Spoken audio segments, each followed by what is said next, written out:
अस्सलाम वालेकुम।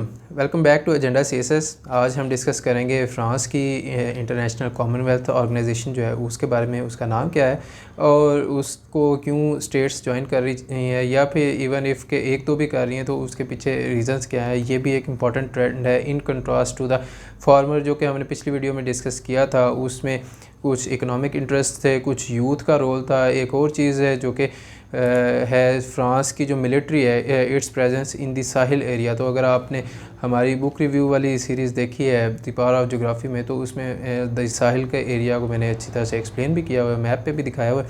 You can also watch that. ठीक है, तो स्टार्ट करते हैं आज की video. Basically membership of the Organisation Internationale de la Francophonie. ठीक है, OIF जिसको कहते हैं, ये फ़्रांस की बेसिकली ऑर्गेनाइजेशन है, या कॉमनवेल्थ आप कह सकते हैं, फ्रेंच कॉमनवेल्थ आप कह सकते हैं इसको।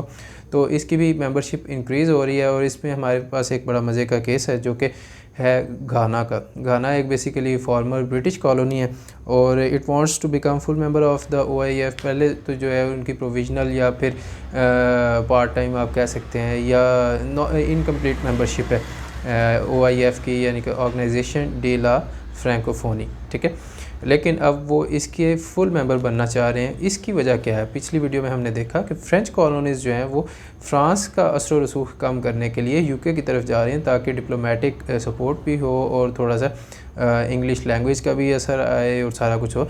लेकिन अब जो इंग्लिश कॉलोनी है वो फ़्रांस की तरफ आ रही है या फ़्रेंच ऑर्गेनाइजेशन को ज्वाइन करना चाह रही है। तो उसके पीछे क्या है? उसके पीछे जनाब मोटिव है या जियो इकोनॉमिक्स। वो कैसे है? आपने ये जियो इकोनॉमिक्स का बेसिकली वर्ड आपने पहले भी सुना होगा कि ये पॉलिसी है कि अपनी जो ज्योग्राफी है उसको इकोनॉमिक बेनिफिट के लिए यूज़ किया जाए। ठीक है, तो बात यह है कि जनाब घाना के जो मोस्ट ऑफ द नेबर्स हैं वेस्टर्न अफ्रीका में, वो फ्रेंच बोलते हैं। दे वर फ्रेंच कॉलोनीज प्रीवियसली। तो अगर वो फ़्रेंच बोलते हैं तो definitely it will help you if you know French and you can communicate with them in French, and you can have your business ties with them, you can have educational ties with them, you can have cultural exchange with them। तो इस सारे को मद्देनज़र रखते हुए घाना ने कहा है कि जनाब हम फुल मेंबर ऑफ OIF यानी फ्रेंकोफोनी जो है उसके हम फुल मेंबर बनना चाह रहे हैं, ताकि हम इस सारी सिचुएशन का फ़ायदा उठा सकें, जियो इकोनॉमिक्स की तरफ जा सकें, या फिर जो रीजनलिज़म है उसको प्रमोट कर सकें, ताकि वाइब्रेंट रीजन हो, ज़्यादा ट्रेड हो, ज़्यादा इकोनॉमिक रिलेशंस हों एंड एवरीथिंग। ठीक है, तो इसकी जो हमें प्राइम मैनिफेस्टेशन मिलती है वो ये है कि जनाब ऑलरेडी 50 स्कूल्स जो हैं वो बन भी चुके हैं।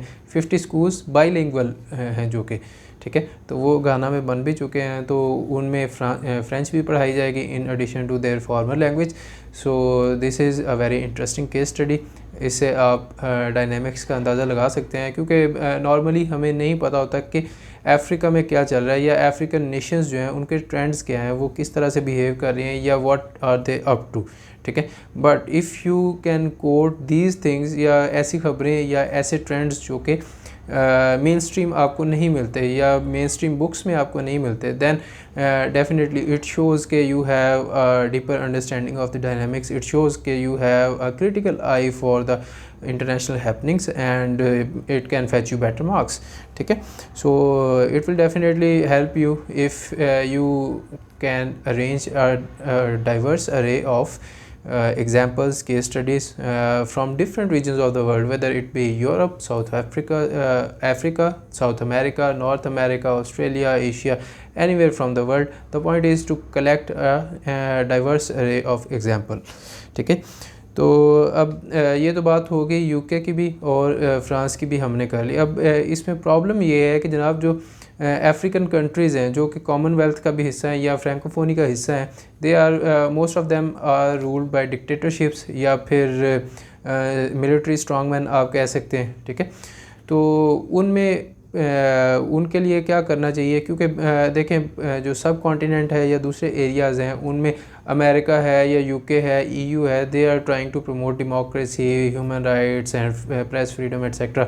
But when it comes to your own organisation you are not simply putting forward concrete wall. आप कोई रेजिस्टेंस दे ही नहीं रहे। You are just admitting them freely कि जनाब आप आ जाएँ, कोई मसला नहीं है, आप डिक्टेटर हैं या आप जो भी करते हैं हमारा उससे कंसर्न नहीं है, ह्यूमन राइट्स आप वायलेट करते हैं बहुत ज़्यादा, चलें कोई बात नहीं, होता रहता है, दुनिया में चलता है। तो ऐसा नहीं है, definitely there are some barriers of course, outrightly या फिर यकदम ही सारा कुछ चेंज नहीं हो सकता। So what UK and France do is कि वो जेंटल या slow encouragement of democracy and human rights promote करते हैं, ताकि एकदम से शॉक भी ना आए या फिर एकदम से रेजिस्टेंस या फिर सिंपली क्लैश ऑफ इंटरेस्ट ना आए पेरेंट कंट्री और जो जॉइनिंग कंट्री है उसमें, और जो चेंजेस हैं they can be long term, ताकि आहिस्ता आहिस्ता जो चेंजेस आएंगी, इंस्टीट्यूशनलाइज्ड चेंजेस हैं या फिर जिनकी ब्रॉड बेस्ड क्या उसको कहते हैं सपोर्ट है, तो ज़ाहिर है they will be more resilient and they will work better for the region and peace and security, for human rights, for democracy, anything you may say. ठीक है, तो ये इससे हमें पता चलता है किस तरह कॉमनवेल्थ के ट्रेंड्स चल रहे हैं और किस तरह से जो पेरेंट कंट्रीज़ है या जो पेरेंट नेशंस हैं they promote their own values या liberal values among the other nations that are trying to join their organizations. So these were the examples. I hope you like it. Make sure you subscribe and like the channel. मैं आपसे अगली video में मिलूँगा. Take care. अल्लाह हाफिज़.